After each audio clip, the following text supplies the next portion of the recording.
SFL RC.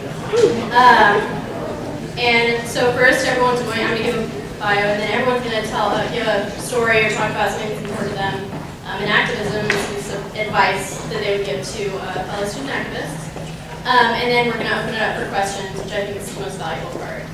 So they're going to try to keep the story short. Okay, so this is Dustin Brown.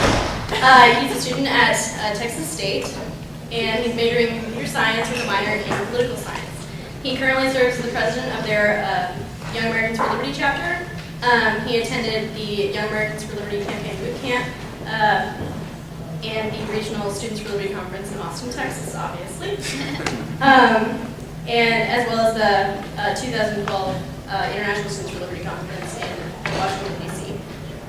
His experiences include serving the Army, including 2 deployments in Iraq, and a deployment in New Orleans to assist during Hurricane Katrina, all of which helped him develop a passion for peace and liberty. I highly suggest asking him about these experiences. And so we also have Isabel Gonzalez, who managed to bring 11 El Pasoans here, which I don't know if I can make that.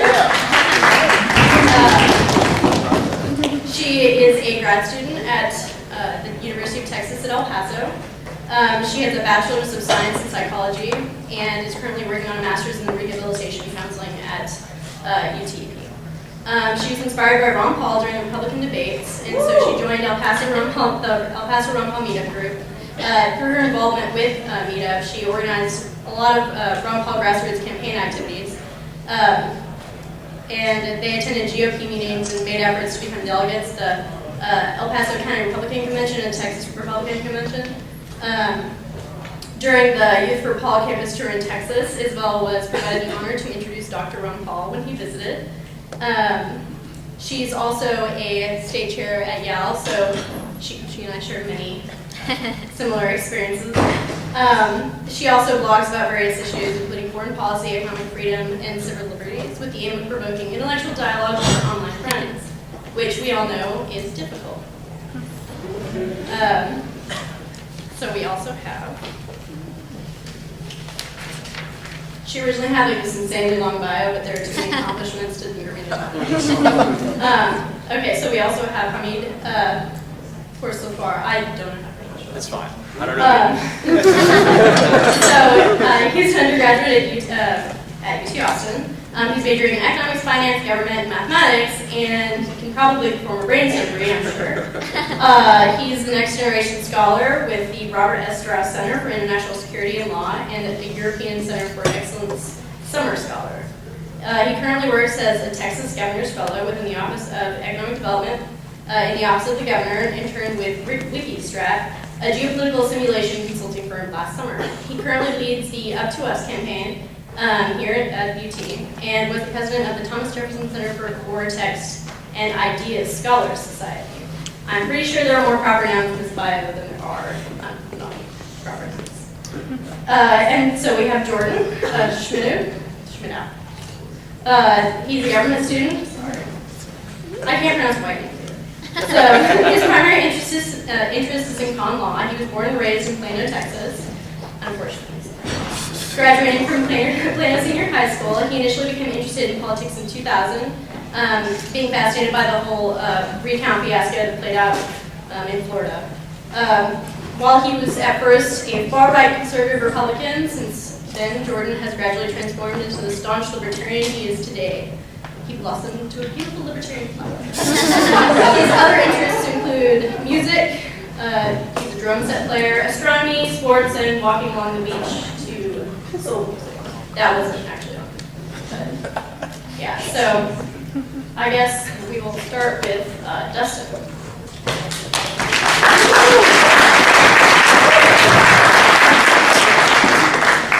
Okay, I don't want to take too much time because I think the question and answer part is actually the funnest part. But in order to leave you something to think about, with our school, we actually have something going on right now that I think is an interesting way to approach activism. So site release is a law that was passed back in 2007. Okay, it's been around for a long time, and they had the discretion to implement this. Pretty much law enforcement agencies had the discretion to implement this at their own will, at their own pace.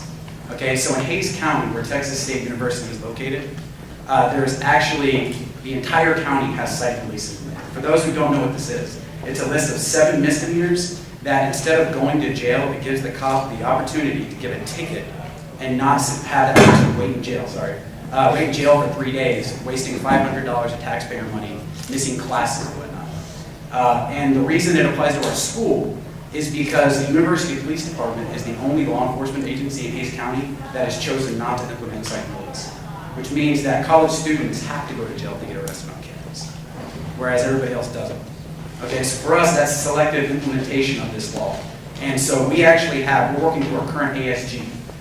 We have 2 senators that work with our student government that are starting to pass around petitions. We've gotten hundreds and hundreds of signatures on this. And so this is something that people are interested in, right? This is not something that, like, we have other groups. We have Normal, we have Phi Alpha, the Honor Society. We have people who want to testify in front of the ASG for this issue because they realize that it helps them. You know, that one kid who doesn't have to go to jail for 3 days and misses class, this gets implemented, he doesn't have that problem. You know, so this is something that appeals to people. It's not necessarily libertarian in general, but when you talk to people about it, it makes them more free. And that's what people understand. They understand that term. This makes you more free. This is a step in the right direction. And so it gives the recognition and it gives the camaraderie with these other groups that you can do in the future. You may not work with Normal or, you know, the Honor Society, anything like that, any other occasion, but, you know, you may not have a lot of money for your group. I know, we don't like to charge dues, we're libertarians, you know. So, like, if we need money, we've had other groups that come in and be like, hey, we love your group. Let's pay for the pizza. Let's pay for the sodas. You know, so they'll come in and help you with those kind of things. So I guess if I'm going to leave you with anything, it's work with other groups and pick something that the students, like, feel your area out and pick something that the students at your school actually will agree to and that affect them. So that's what I got.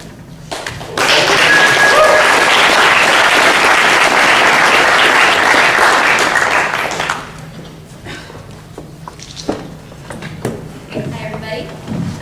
Okay, so today I really want to talk about how you can make the message of liberty attractive to people, because it's an attractive message. I want to echo the sentiments said earlier. Maybe we haven't been doing a good job of conveying the message effectively. So what I tend to do is, I guess I'll quote I forgot who said this, but they say, be the person you want to meet. So you really have to think about these things when you're talking to people and introducing certain concepts, because we have to remember at a certain point we didn't know the things we know today. Like, I was barely introduced to the thought of that tax is taxation like a year ago. So a lot of people don't think that way. So when you tell them, you know, government is inherently inefficient, government does this, government does that, you kind of just overwhelm people and it turns them off, because here you're challenging views that they've held probably since they were children. And it varies. So what I tend to do is I try to find common ground with people. I say, oh, okay, well, you're in favor of, let's say, drug legalization because you're against the war on drugs because it's a complete failure. So, okay, let's start there. And then it kind of gives you the sense of like, oh, well, she's a logical, sensible person, right? So they may disagree with you on healthcare. But at least you have that common ground, and from there you can continue to speak to people. And that's how I've had to do it in El Paso, because El Paso is extremely Democrat. And it's not because they're liberal and they endorse this. It's more of a like, oh, well, my parents were Democrats, so I'm Democrat, and I really don't care about the issues. So you really have to get one, at least from my perspective, one issue that they care about and they're passionate about, and then you just build from there. Build from there, and Caitlin and I are having this conversation earlier. You have to be a likable person to sell these ideas, because if you're out there criticizing people, saying, you know, you're dumb, you're asleep, you're sheeple, those terms are not very, they tend to turn people off. So getting to the point of my activism experience, what we did in El Paso is more related to the Ron Paul grassroots campaign. We held Q&As, and what it did was, well, obviously we're all aware of the blackout Ron Paul got from the media, but we wanted to say, you know, Ron Paul sells the message very well. He sells his platform very well. So what we did is we paid a local coffee shop, I think like $70 to let us reserve for 3 hours so that we could show just YouTube videos of Ron Paul. There's this 15-minute clip on YouTube, and it just shows him being consistent since like 1988 when he first ran for the Libertarian ticket. So, it was really, I think it was effective, and perhaps people didn't become completely active and involved afterwards, but it planted a seed, and you can't unlearn the things you've learned. So you can hear the truth, and perhaps it's not convincing as much as first, but I know a few people have come back, and to me, 2, 3, it doesn't matter, because from there, they're going to continue doing that, and little by little, it'll just sprout out, and you don't have to do all the work anymore, but you really have to work on a few. I think quality is better than quantity, so I know it's good to recruit as many people as possible, but my approach has been, well, why don't I just build rapport with these people, instead of just looking good with numbers on a paper. I think it's more important to establish a relationship and really make people understand the fundamental issues at hand. So that's my experience. We even got feedback from our most recent debate that we had with the college Republicans, saying that Libertarians appear to be the most informed, and they seem to care the most about the issues. So it's obvious. When we go and talk about issues, people can see that. Maybe they don't agree with us, but I have many liberal friends on Facebook that I don't see in person, but they'll always comment on my economic freedom posts and healthcare issues, and they say, I have a soft spot for Ron Paul people, because even though I don't agree with them, I find that their passion is at least attractive, and it makes me want to at least acknowledge what you have to say. So that's pretty much all I have to say about that. So.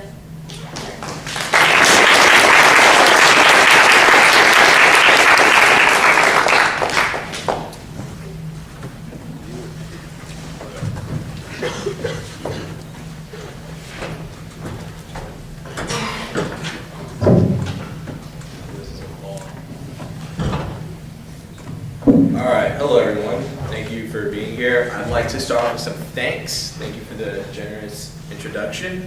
Thanks to SFL for hosting everybody here. I think this is a great event and a great opportunity to learn from one another. Thanks to Libertarian Longhorns and the Mises circles who tend to put up with my antics and semantics from week to week with my questions. I'm a relative newcomer to the Libertarian movement. I'm excited to learn more about it, talk to everybody, see where we stand on different positions and ideas. I'd also like to personally thank Jose Nino, who keeps haranguing me with emails and text messages to come to these events. So I really appreciate that, Jose. Please keep it up so I don't forget. He's practicing for running for office. Yeah, he's trying to organize people. So why am I here? So I am, like I said, a relative newcomer to the Libertarian movement. And what really sparked sort of my involvement is a cause. So what's the cause? We call it the Up to Us cause, and it refers to the national debt, the fiscal debt, and the crisis that entails. So why do we call it Up to Us? Because it's up to us being students. And the University of Texas was actually selected as one of 12 other campuses around the nation to compete in this cause.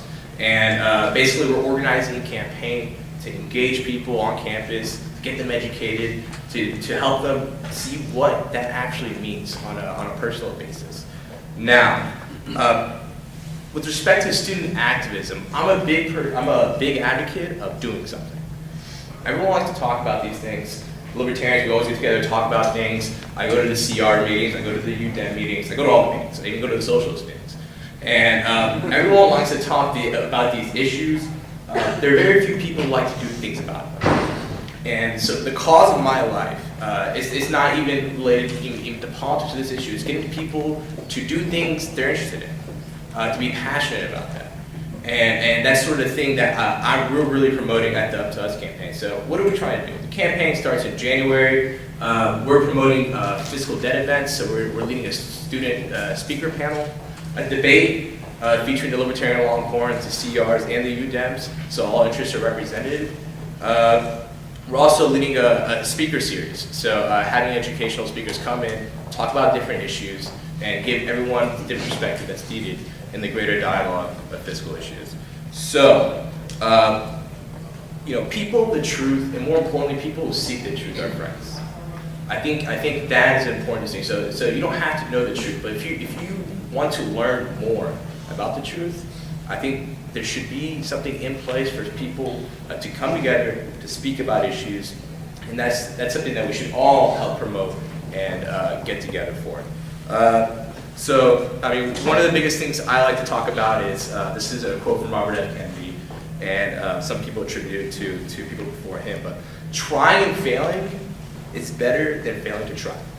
So, yeah, so often when I talk to people about the fiscal debt, what can I do? Who are you? You know, tomorrow Obama gets elected, Romney got elected. How does that affect my life? So that's an interesting question, right? You know, how does someone like me tell someone like you why it's important that we have $16 trillion in debt? Or just phrase it another way, you know, 100 million people dependent on government-run health care, 100 million people, Medicare and Medicaid, in the Veteran Affairs and DOD. It's an interesting question, but that doesn't prevent me from going out there and talking about it, and trying to be more knowledgeable about it, and trying to get people involved. And I think the TAG representative who just spoke earlier did a great job in summing up my entire argument. I guess I'll conclude with her remarks as well. So voting at the poll is not the only way to make your voices heard. Voting with your energy, like she said, your time, people you associate with. I like to think of myself as a busy person, but I spend an extraordinary amount of time late at night trying to get these issues right, going out to different meetings, giving 30-minute presentations, it seems like, getting people involved, and I love it. I love it. And that, like I said, that is the cause of my life. I would love to get people here. If I could get 10 minutes of your time, talk to you more about the Up to Us campaign, for you to learn more and me to learn more from you, that would be great. And I'm excited for the Q&A session. Thank you.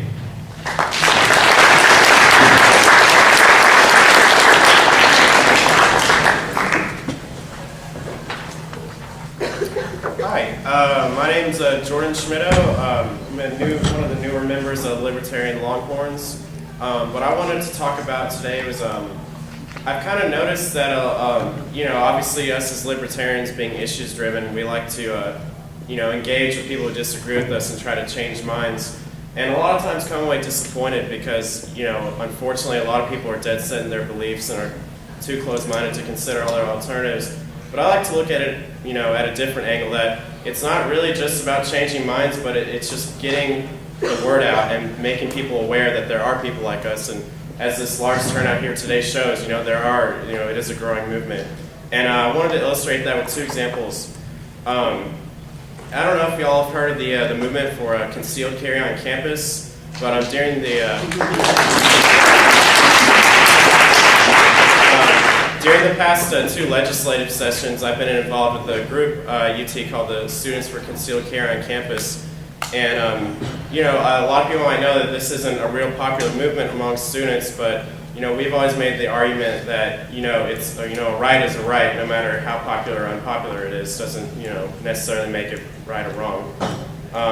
But, when we first started off, we were basically, laughed at and treated as a joke. We would, table on campus and try to talk to people, and we got a really negative response.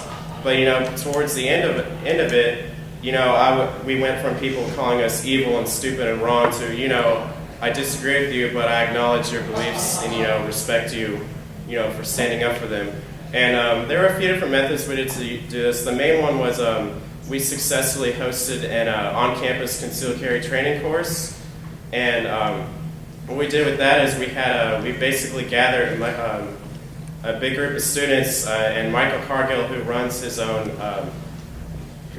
place for concealed carry, he led a course on campus, and then we would travel off campus to do the actual shooting because obviously we couldn't do it there. And over 100 students, and it was open to the public. Over 100 people that day ended up getting their permits, so that's a real lasting change. And like I said, after we put that event in place, people could say, hey, they're really serious about this. They're not just blind ideologues, they're actually doing something about it.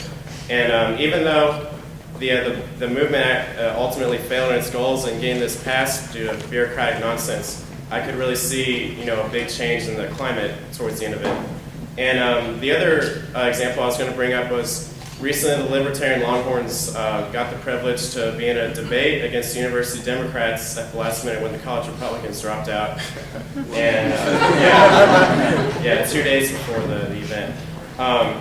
But you know, the audience was you know, heavily leaned Democrat because the University Democrats just have such huge numbers. But you know, we relentlessly and over attacked them for their hypocrisy on, you know, supporting, you know, wars and stuff that they protested under George Bush. But now that Obama's elected, it's just okay. And Caitlin was actually in the debate panel with me, and she made the point that, you know, we're actually in 6 wars right now. We're just because we don't call it a war doesn't mean it isn't. You know, if you go over and kill someone, that's a war. And then towards the end of it, after the event, there were people that I knew that were University Democrats that came up to me and were like, "Man, y'all just made them look really bad." And I was like,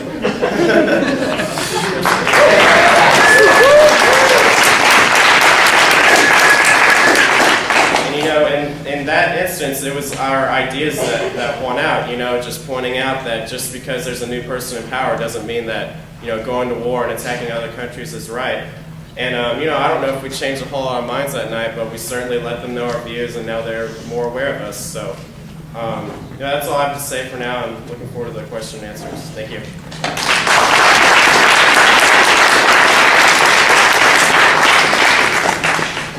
Okay, so we have Aaron walking around with a microphone. If anyone has any questions, and Clint. So questions. Any general activism questions? Any problems you're facing on campus? Hi, I go to a small school in Waco, Texas, and there's not really very much social organization there. I was kind of wondering if y'all had tips on how to organize the school to get maybe a Students for Liberty chapter or a Youth for Liberty chapter going on. Do we just push this? I think so. Yeah, go ahead and turn those on. Build it. So one of the biggest things that I've seen with just my own work and activism in general is when people see that you're passionate and dedicated about something, they'll follow you. Okay. So if you're a leader in that sense, you put in the hours late at night, people see that, they respect that, they're motivated by it, and sooner rather than later, you'll have a movement. But I'm sure SFL has some great resources that can help you out with respect to that. But the number one thing is to be motivated, passionate, and to lead yourself. All right, that's me, bro. Yeah, I also went to a small liberal arts college in Massachusetts, which is the 19th most liberal college in the U.S. And I actually asked around in the activism community, and they put me in touch with, the kids in Connecticut put me in touch with some people on my campus, and so we started a group, and we were included in the campus debates. Okay. Yeah, there's no campus debates or anything. I mean, you can start the debates. Okay. Yeah, there's no like college Republicans or anything, but there's a very strong libertarian-esque like. So you get like a feeling. monopoly. Yeah, I would have monopoly. I definitely would. I should have something there. Perception is reality. I have a suggestion. At UTEP, we have this online thing for student organizations, and I'm sure every school has something similar called Mind Tracker. And basically, what you do is you register your organization. If you haven't done that already, that would probably be a good way to attract people who don't know you exist, but they're looking for student organizations, and they're just browsing, and then they see you, and they're like, oh, well, you know, what's this group? So then they email you, they contact you. I know that at least 2 of the people here today contacted me because they looked, so people who want to become involved will look for you, and that's one way to get the very motivated people that you don't really have to work on. Another example of like recruiting more people, Rachel, she's here, she, you know, in class, like they just have like casual talk, and one of her friends is like, oh, I don't like what this professor's saying, and she's like, yeah, me neither, he's so liberal, and he's like, well, I'm liberal, and she's like, really, I thought you were a libertarian, so then he never heard of libertarianism before, so they started talking, little by little, she invited him to a meeting, we talked, you know, he seems very interested in becoming involved, so just like casual conversation in class with people, you know, get to know people around you, just kind of introduce them little by little, and he's a very smart guy, so I'm really happy she recruited him. I'm like, yes, you need smart people. So it's just little things I think that you can do. I definitely would.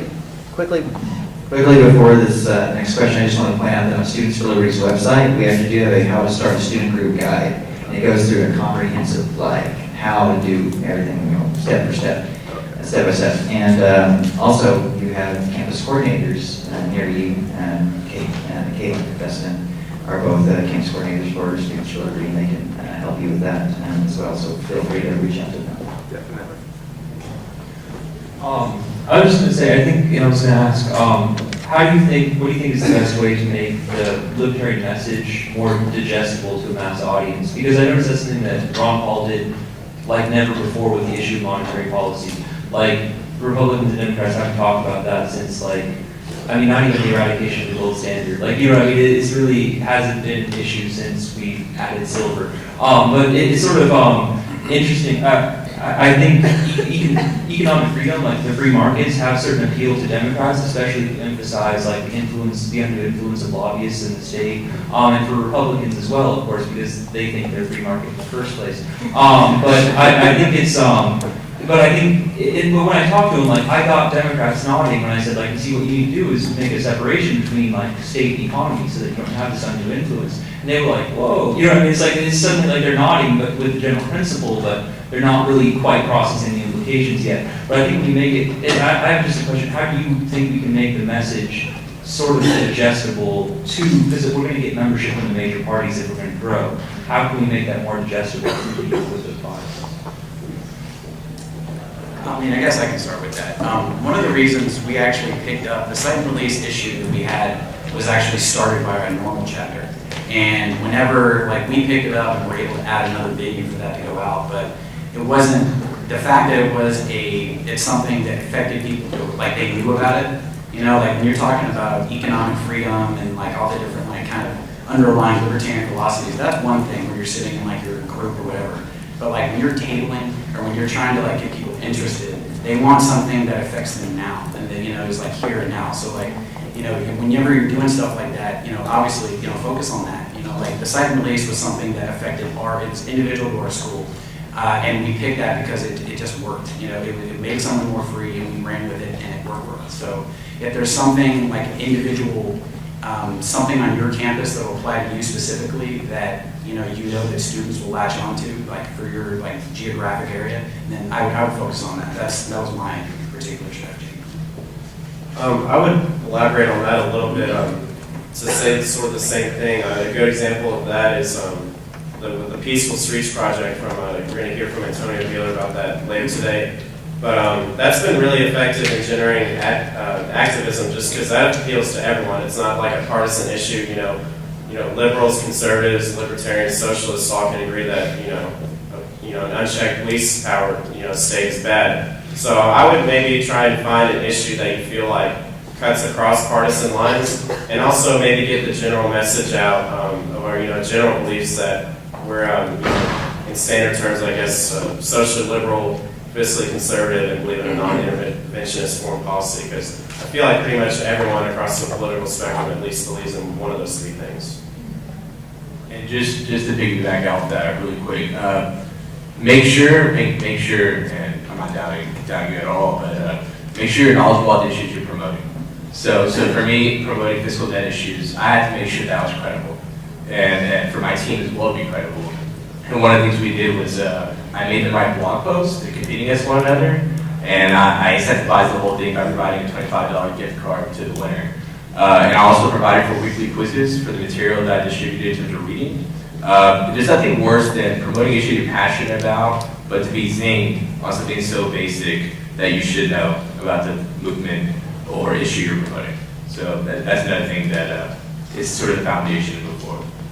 Also to clarify that off of what they said, that's why I think that people shouldn't talk about the Federal Reserve. It's not really something that people have in their hearts, they don't even know what it is. So it sounds like you're a little bit crazy. It sounds like you're an intellectual, and most people are not intellectuals. And that's not saying anything bad about them. It's just they think you're condescending to them. Whereas if you get something that affects them personally and that they really care about, they care more. And there's this quote, and I can't remember who said it, but it's that nobody cares what you have to say unless they feel that you care about them. And I think that that's truer than anything else. So. Like the best way to talk about the Federal Reserve is to talk about inflation. You know what I mean? Like people right, but understand. if you talk about marijuana policy, you can say that take care of that in like a sentence. And I mean, I just phrase libertarianism in terms of like respect. You don't even have to say anything besides that. And I guess I just wanted to touch real quick. It's kind of off topic, but not really. They're talking about, like she brings up the Federal Reserve. I had a conversation with one of the, so in El Paso we have the Yale chapter, and then we have like the older people. They're not old, but that's why I have like, I don't know what to call them. They're the more wise libertarians, I suppose. But she was saying, how are we going to get these ideas out to El Paso, how do we segue? So what they did is they created a Facebook page called the El Paso Liberty Group, and what they do is exactly what Caitlin and everyone on here is saying, pick issues that are important in your local community. So in El Paso it's immigration, libertarian immigration policy is beautiful. I mean, who wouldn't want free borders, in El Paso we can actually see the violence that comes about from, well, we don't see it personally, but it's across it's in Juarez, so it affects us, and whatever. So people care about that issue, so they post things about that. They post things about war on drugs, because that affects El Paso too. And what she said is, don't post conspiracy things. It's fine, acknowledge it. And there's nothing wrong with conspiracy theories or facts or whatever. But if you talk about those things, people will just write you off, like, oh, she's crazy or he's crazy, and they won't listen to anything you have to say. There are plenty of things that we can talk about that we have in common with other people, and that's the way to at least get them to listen to you and care about the issue. So, what she said basically to me was like, acknowledge it. If anyone brings it up, don't deny it, because obviously, But she's like, but you have to acknowledge it and then just move on and be like, well, what about this? And then just change the subject and start talking about something else. So that's just a little thing that I thought that was very relevant to, how do we get people to listen to us and take us serious. So Yeah, and there's so many other things that the government does that are blatantly like horrible that people don't think you're crazy if you talk about this because they're obvious. Right, just say NDAA. Just like, did you know about NDAA? Because my brother, he's a physics major, his professor was like, oh, I'm so happy Obama got reelected. And he's like, well, you heard about NDAA? He's like, no. And we told him about it, and he's like, I didn't know that. I thought that was implemented in the Bush administration. Obama signed it on New Year's Eve last year. So you just say things like that, that's enough. We have so many things to work with. So if you ask people what their majors are, that is like really, really easy to do figure what out they what's care about. probably going to be important to them. Unless they say they're an econ major, don't talk about the Fed. Though don't talk about the Fed if you're not an econ major. That's true. But yeah, so next question.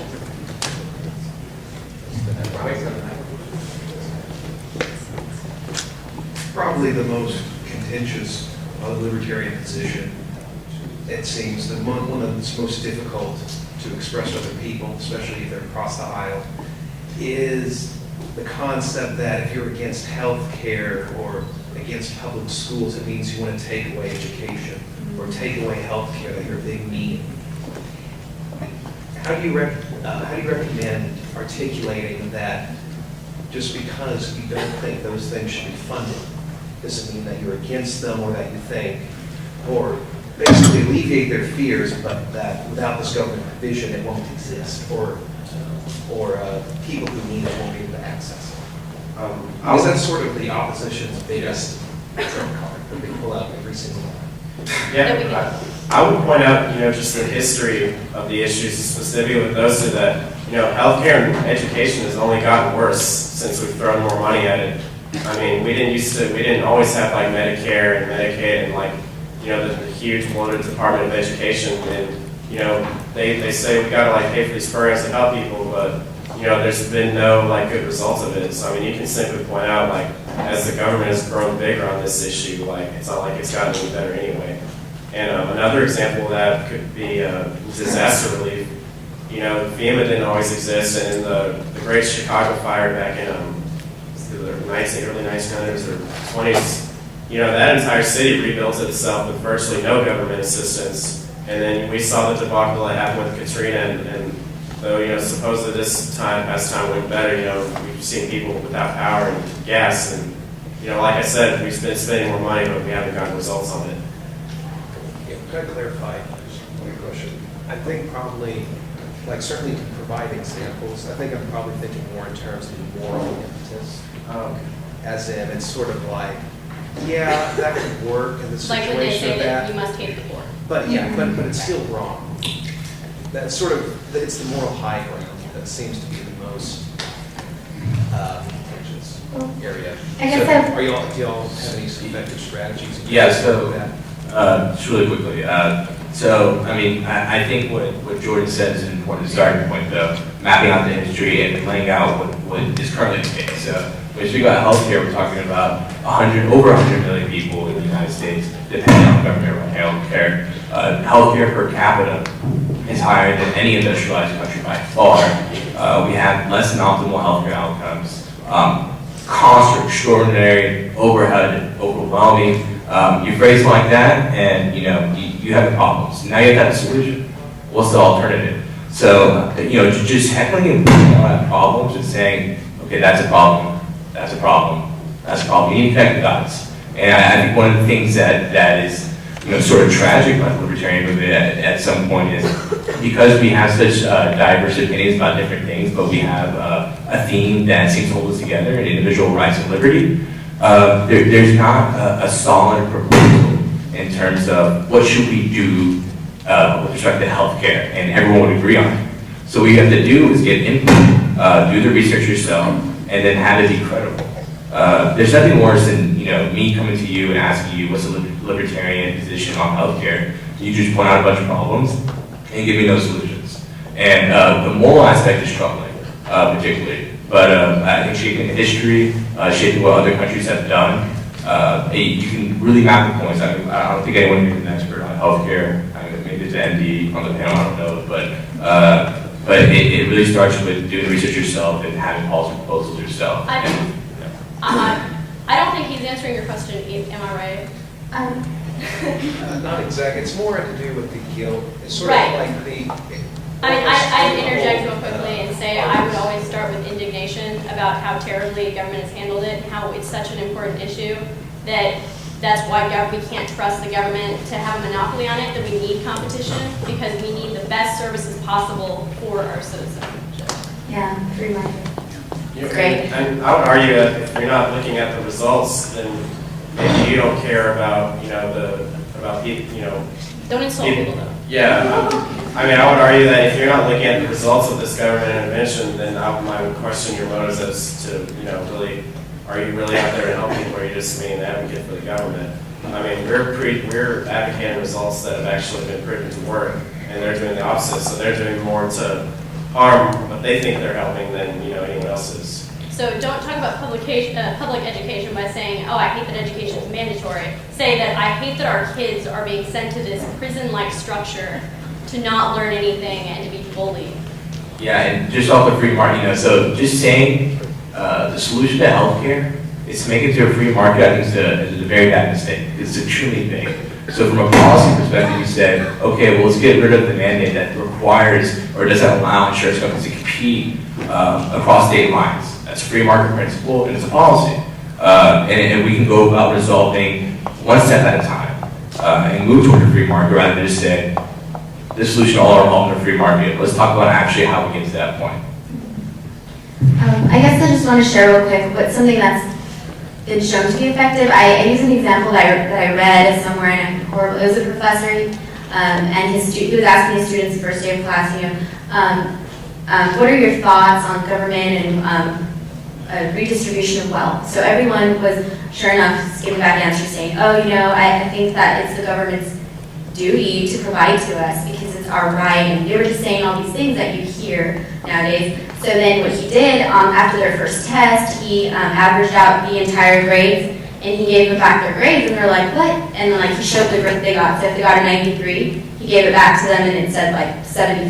And they're like, well, I averaged out the grades because it's your fair share. You guys are a class. You guys have to share, right? This is fair. That's what you guys are arguing. You have to be fair. So then they're like, okay. So then sure enough, the next test, he does the same thing, but the average was in the 60s.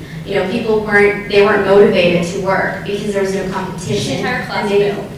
Yeah, so then towards the end, they got the idea, they're like, could you please not do that? And then it's just like, yeah, sure, because, people who don't do as well are going to get higher grades, and that's not fair. So you could just give them that example, say, it's fair, but is it really fair? You know what I mean? And with regards to And even in that same example, you could say, well, if you really care about people failing classes, so if you care about people not having enough money to provide, you can help them. You can tutor them if you really care about them, or you can give them money. That's where you talk about private charity. The government doesn't have to do these things to get them done. Individuals do them, people farm it. It goes back to the talk that Heather just gave. It's individuals. You need to start living free. Don't just talk about it. Sure, acknowledge it when people ask you. Say, well, it's not fair, but it is. And you just give them examples like that, and then just tell them, well, do something about it. If you really care about this issue, go do something about it. And I guess that's what I would say. So, next question? That is all the time we have, actually. But first, I just wanted to speak about the campus coordinator program. So let's give these folks a round of applause.